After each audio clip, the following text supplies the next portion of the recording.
Century 21 et ses 915 agences immobilières au service de vos projets partout en France présentent Sud Radio Conseil de famille. C'est l'heure de conseil de famille. Bonsoir Stéphane Moller. Bonsoir Philippe Rossi. Stéphane, vous êtes associé au sein du cabinet VIA et nous nous retrouvons chaque soir de la semaine pour parler finances, immobilier, droit de la famille.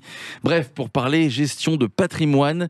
Aujourd'hui, on répond à Lucien qui nous écoute à Arles et qui nous demande s'il est préférable de faire une donation entre époux ou alors un testament.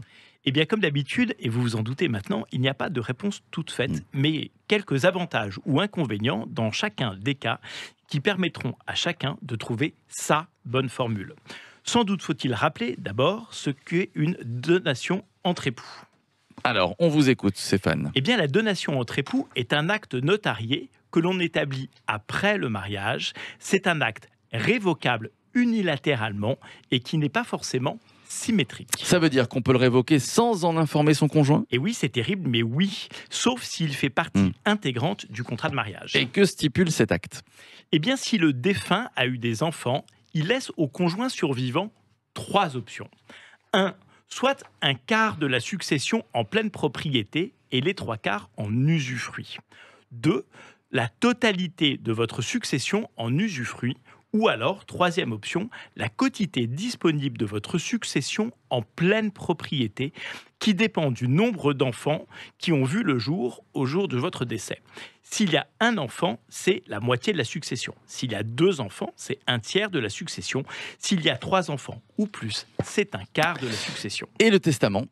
Eh bien, dans un testament, il est possible de définir de son vivant la façon dont on souhaite répartir son patrimoine entre ses différents ayants droit, à condition évidemment de respecter les quotités disponibles, c'est-à-dire de ne léser aucun de ses enfants. C'est plus souple, non ?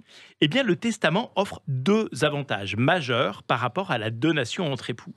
D'une part, celui d'être effectivement beaucoup plus souple et précis dans la façon dont on souhaite répartir son patrimoine.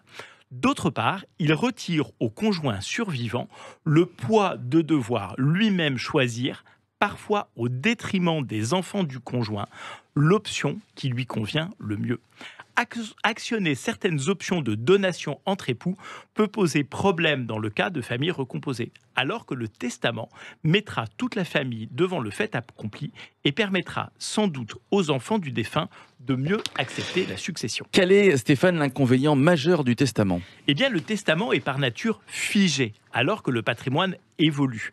Il faut bien évidemment penser à le mettre régulièrement à jour, ce qui n'est pas nécessaire pour une donation entre époux. Merci Stéphane, conseil de famille à podcaster sur sudradio.fr. Et si comme Lucien, vous avez des questions à nous poser, conseil avec un s-2-famille.com.